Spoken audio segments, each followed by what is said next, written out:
Good morning. আজকে সকাল সকাল আমরা উঠে পড়েছি। সকাল 9টার মধ্যে বেরোনোর কথা ছিল, এখন বোধহয় ওই 9টা কটা বাজছে গো মা? এখন 9:10 এরকম। হ্যাঁ, 9:10-15 হবে। আমরা মোটামুটি ব্রেকফাস্ট করে নিয়েছি। এখন আমরা যাব একটা কোনো জেটিতে যাচ্ছি, সেখান থেকে বোটে করে যাব রস আইল্যান্ডস। হ্যাঁ, গুড মর্নিং। রস আইল্যান্ডস, আর রস আইল্যান্ডস থেকে যাবো নর্থ বে আইল্যান্ড। আচ্ছা আচ্ছা, ঠিক আছে ঠিক আছে। হ্যাঁ, অনেক দেরি হয়ে গেছে বলছে আমাদের। চলো চলো চলো, টাইম পাবো না।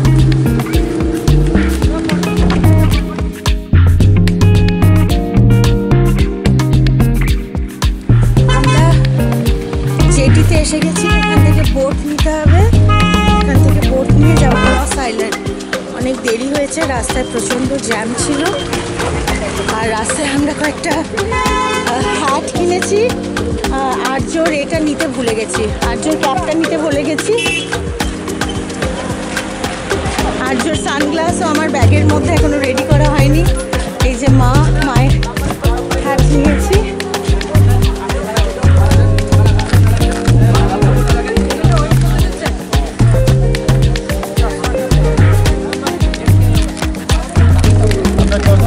এখানে এসে আমাদের গাইড বললো এখানে ওয়েট করতে। দেখি অন্য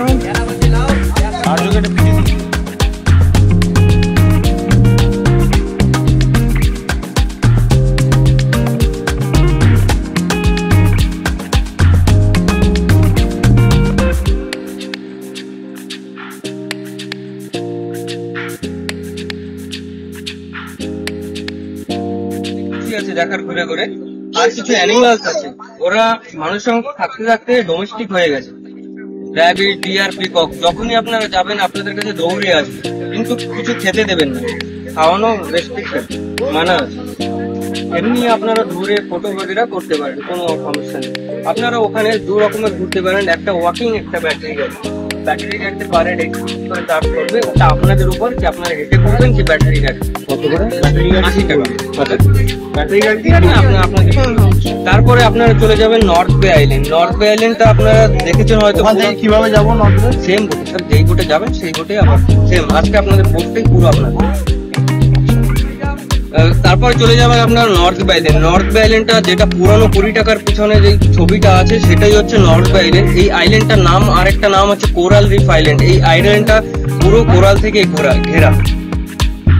এখানে উপরে দেখার জন্য কিছু নেই, যা আছে আন্ডার ওয়াটারই আছে। তো এর জন্য কিছু কিছু অ্যাক্টিভিটিস রাখা আছে যার মাধ্যমে আপনারা দেখতে পারবেন। প্রথমে আছে স্কুবা ডাইভিং। এটা মেডিকেল কন্ডিশন, এজ লিমিটেশন 14 থেকে 50 বছর অবধি করতে পারবে। Blood pressure, high pressure, BP, asthma, thyroid, কানের ব্যথা যদি থাকে তাহলে করতে পারবেন। এটা 40 মিনিটের সময় থাকে। 15 মিনিট আপনাদের ট্রেনিং দেওয়া হবে কিভাবে আপনারা মাউথ থেকে ব্রিথিং করবে। জলের নিচে কথা বলতে পারবেন না, তো আপনাদের হ্যান্ড সিগনালে কথা বলতে হবে, সেটাই শিখাবে 15 মিনিট। তারপরে আপনারা যদি ট্রেনিং সেশনে পাস হয়ে যান আপনাদের আন্ডার ওয়াটার নিয়ে যাওয়া হবে। এটার প্রাইস হচ্ছে 3500 রুপিস। যদি আপনারা ট্রেনিং সেশনে ফেল হন তাহলে আপনাদের 1000 টাকা কেটে বাকি রিফান্ড হয়ে যাবে। এটার সঙ্গে সবার সাথে একটা গাইড থাকবে। এটায় ফটো, ভিডিও দুটোটা ইনক্লুড আছে। সিওয়াক, যেমন আপনারা সিওকে মাউথ থেকে ব্রিথিং করতে হয়, নোজ থেকে করতে পারেন। এটা আপনারা মাউথ, নোজ দুটোটা থেকে ব্রিথিং করতে পারবেন, সঙ্গে আপনারা কথাও বলতে পারবেন। প্রথমে আপনাদের অ্যাস্ট্রোনটের মতন একটা হেলমেট দেওয়া হবে, যেটার কিলো হচ্ছে 32 কেজি। যখনই আপনারা জলে যাবেন এটার ওজন 0 হয়ে যাবে।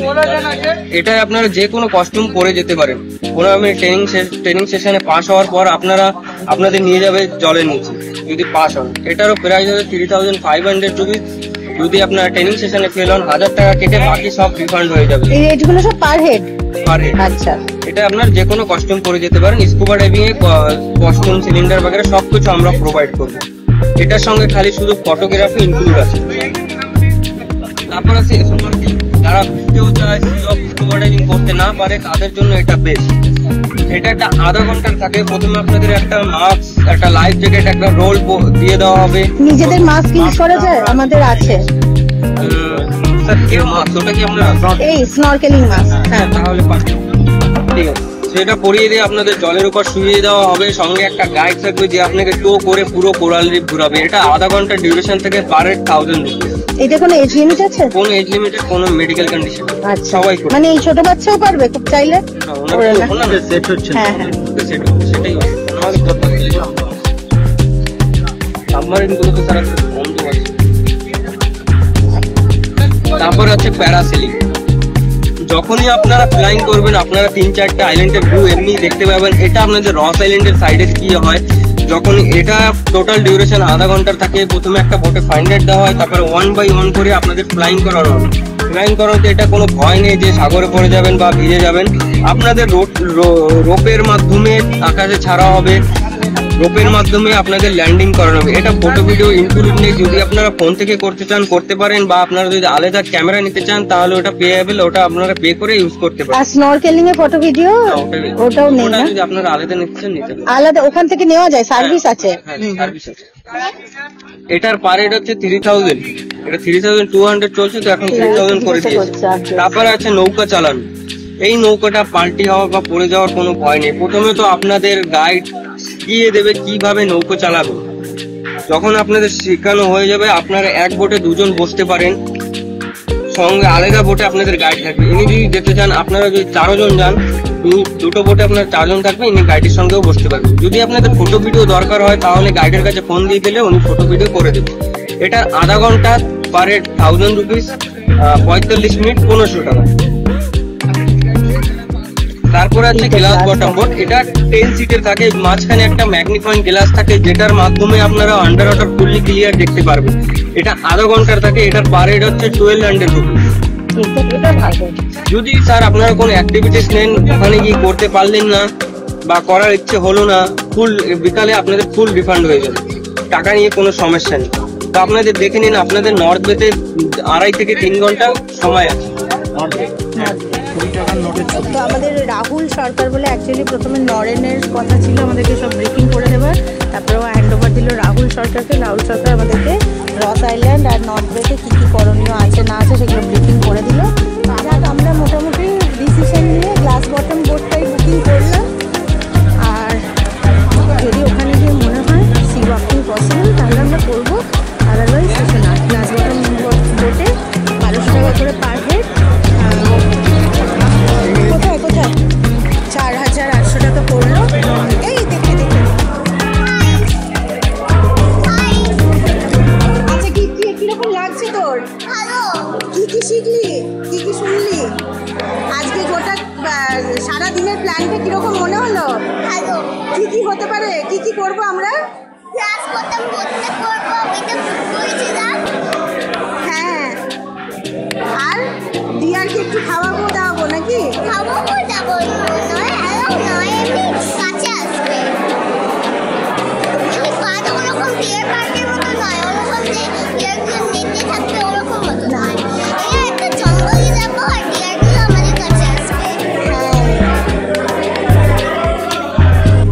ফাইনালি এখন প্রায় 11টা বাজছে। আমাদেরকে বললো যে মহেশ্বরী বোটে আমরা এখান থেকে রস আইল্যান্ড যাবো। আচ্ছা, রীতিমধ্যে একটা মেডিকেল এমার্জেন্সি হয়ে গেছিলো, ওখানে একজন ট্যুরিস্টের বেজংঘাট হয়ে যায়। তারপর ভাগ্যিস আমাদের কাছে সমস্ত মেডিকেল ইনস্ট্রুমেন্টস অ্যাভেলেবেল ছিল, তাই ওনার ভাইটাল স্ট্যাটাস সব কিছু আমরা চেক করতে পারি এবং পেশেন্ট যে স্টেবল আছে সেটা এনশিওর করি। হ্যাঁ,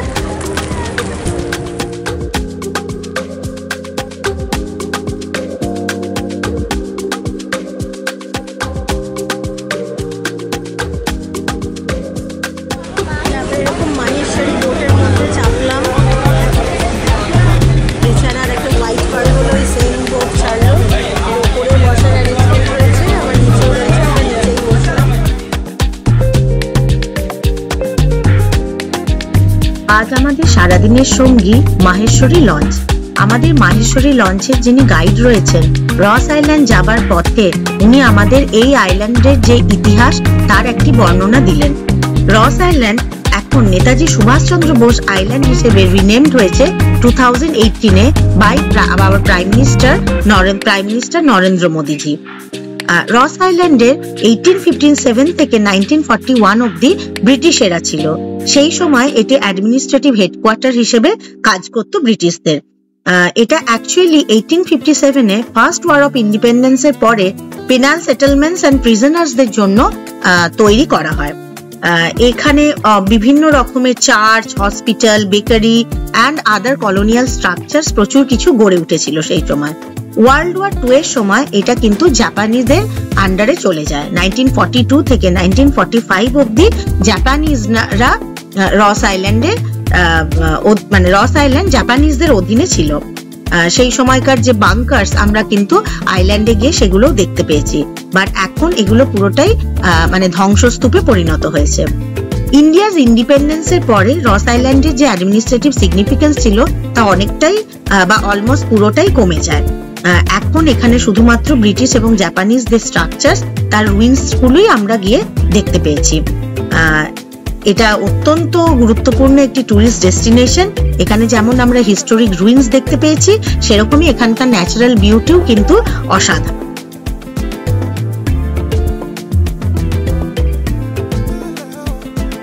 আমরা পৌঁছে গেছি রস আইল্যান্ডে, আর এখানে আমাদেরকে বোটে টাইম দিচ্ছে যে 1:30টার মধ্যে, এখন 1টা বাজছে, 1:30টার মধ্যে আসতে হবে। এখানে পুরো জলের রং একদম blue.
Like any other animals, একদম।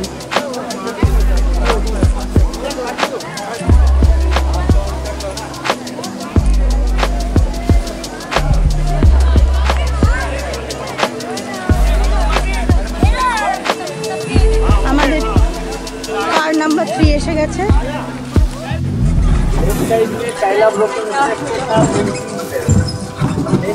अंग्रेजों का पावर हाउस, और उसका पीछे पहले स्विमिंग पूल भी था। लेफ्ट साइड में व्हाइट कलर का बिल्डिंग था बेकरी है, और राइट साइड में लाइट एंड साउंड का बिल्डिंग साइड है। लाइट एंड साउंड এটা বেকারি। लेफ्ट साइड में टूटा वाला बिल्डिंग कर्नल का रेसिडेंस था, कर्नल एडिसन नाम था। गाड़ी का राइट साइड में पूरा ग्राउंड पहले था टेनिस ग्राउंड।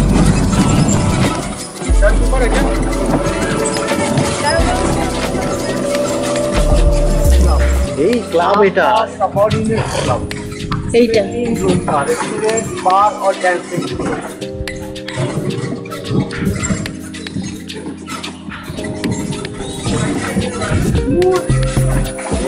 ময়ূর ময়ূর ময়ূর, ওই দেখ ময়ূর। ওই যে और राइट साइड में ऊपर में चर्च था, प्रेसबिटेरियन चर्च, 1840 में चर्च को बनाया था। আচ্ছা এইটা চার্চে তো ফটো টটো তোলে লোকজন। और लेफ्ट साइड में यहाँ पे सेक्रेटेरिएट एरिया था, चर्ची वाला है। ये आइलैंड में maximum building second world war में डिस्ट्रॉय हुआ था 1942 में। সেকেন্ড ওয়ার্ল্ড ওয়ারে জাপানিজরা এখানে বোম ফেলেছিল, দিয়ে সব ডিস্ট্রাকশন হয়ে গেছিল। राइट साइड में ऊपर में पहले कमिश्नर का बंगलो था सर। सेकेंड वर्ल्ड वॉर में बॉम्ब खरीदने के लिए था। अभी एरम स्ट्राइक करते चाहे नाले ना देखते সেটাই। और लेफ्ट साइड की ये बिल्डिंग की पहले चर्च था रोमन कैथोलिक चर्च, बाद में रिनोवेट करके इसको ये आइलैंड का पावर आस्ते आस्ते ये पावर আইল্যান্ডটা ঘুরে দেখা যাক শ্বাস চলে গেছে আইল্যান্ড বলে কথা যে উপরে ভিডিওটা নিতে হ্যাঁ, এটা কারে করে পুরোটা একটা কাভারেজ হয়ে গেল, আইডিয়া হয়ে গেল যে জানি না। হ্যাঁ, একটু খেয়ে ঘরে প্রাণ এলো।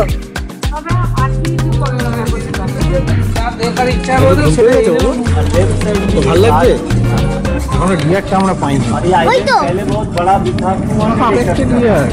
सेकेंड वर्ल्ड वॉर और सुनामी में ये छोटा हो गया। ডিয়ার, আমরা ডিয়ারে, ওই তো কত ডিয়ার দেখ।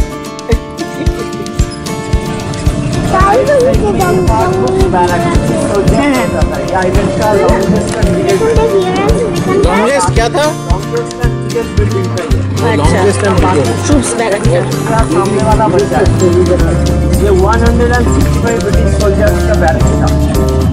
165 ब्रिटिश सोल्जर्स 200 फीट ऊपर।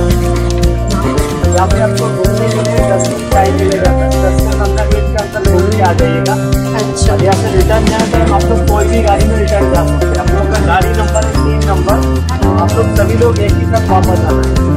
घूम के इधर आ जाना है, इधर से गाड़ी में लगता है लाइन में আমরা বলছি রোটেট করে নিচ্ছি 3 নাম্বারই আসবে। হ্যাঁ নেমে আসবে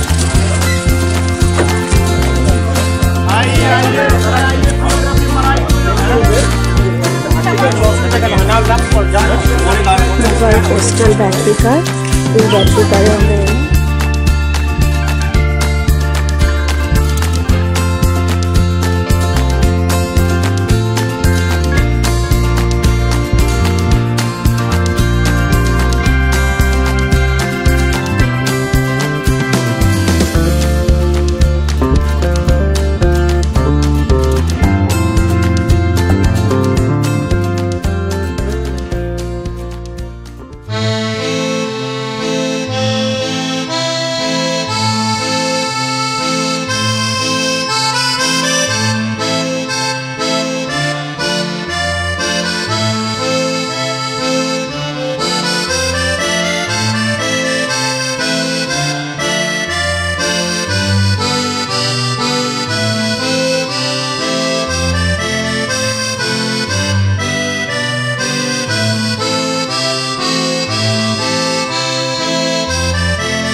নেতাজি সুভাষচন্দ্র বোস আইল্যান্ড দেখার পর আমরা আবার আমাদের মাহেশ্বরী বোটে করে যাচ্ছি নর্থ বে আইল্যান্ড। নর্থ বে আইল্যান্ড পোর্ট ব্লেয়ারের উত্তর দিকে অবস্থিত, তাই নর্থ বে বলা হয়। কোরাল রিফ আইল্যান্ডও এই আইল্যান্ডকে বলা হয়ে থাকে। এখানে মেনলি বিভিন্ন রকমের ওয়াটার স্পোর্টস অ্যাক্টিভিটিস রয়েছে এবং এখানে আন্ডার ওয়াটার কোরাল দেখার জন্যই মেনলি সমস্ত অ্যাক্টিভিটিস গুলো হয়। আমরা এখানে দেখার জন্য গ্লাস বটম বোট রাইড বুক করেছি।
তাই আমরা প্রথমে লাঞ্চের অর্ডারটা দিয়ে দিলাম। এখানে একটা এসি রেস্টুরেন্ট পেয়েছি, তো ফ্রেশ হয়ে জল টল খেয়ে আর আর কি দুটো ফিশের অর্ডার দিয়েছি, রেড স্ন্যাপার আর একটা কারি নাকি নাকি একটা বললো কিছু একটা আচ্ছা মানে স্পেশাল দুটো ফিশ আমি জানি না।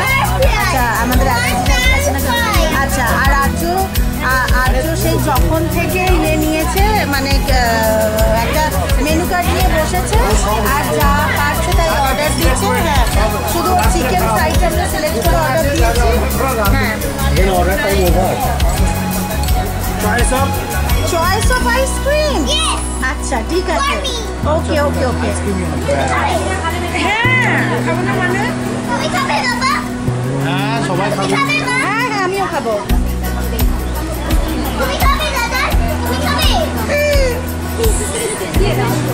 সকলেই আমরা এখন গ্লাস বটম বোট রাইডে চেপেছি। বলছে 3:30 সময় নাকি ক্লোজ হয়ে গেছে, 20 মিনিটস ঘোরাবে না 30 মিনিটস। নিচের দিকে চোখ রাখতে হবে, আন্ডার ওয়াটার সমস্ত কিছু আমরা দেখতে পাবো। ওই তো কত ছোট ছোট ছোট ছোট মাছ দেখো দেখো দেখো। এটা সমুদ্রের নিচে পুরো ওইগুলো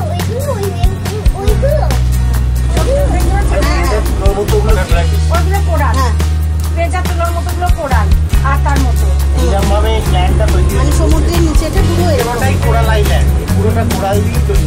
ওই দেখো ওই দেখো কোরাল ধরা যায়।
उसमें एक महेश्वरी बोर्ड में लेके गए थे नॉर्थ में, इसको किया सीमा किया सबमरीन किया, डॉल्फिन दिखा के बोल के डॉल्फिन बोर्ड को दिखाया।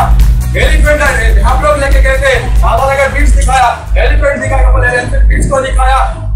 और तक लेके गए थे 2 टाइम आदिवासी दिखाया, जिले टापू गए थे जिले ने दिखाया, टापू दिखाया, सनसेट देख गए थे सनसेट का सेट हो गया, चारों तरफ समुद्र देखा, बीच बीच में टापू देखा।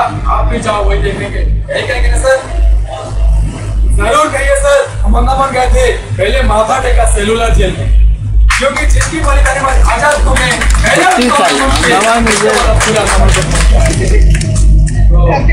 इसीलिए बोला सर, अब दुनिया में कोई भी स्थान चाहिए, मंदिर चाहिए, मस्जिद चाहिए, गुरुद्वारा चाहिए, उससे बड़ा स्थान देखा तो आज का नंबर 12 महीना जिनकी बलिदानी में हम आप पूरा हिंदुस्तान आजाद हुआ। तो देखिए सर,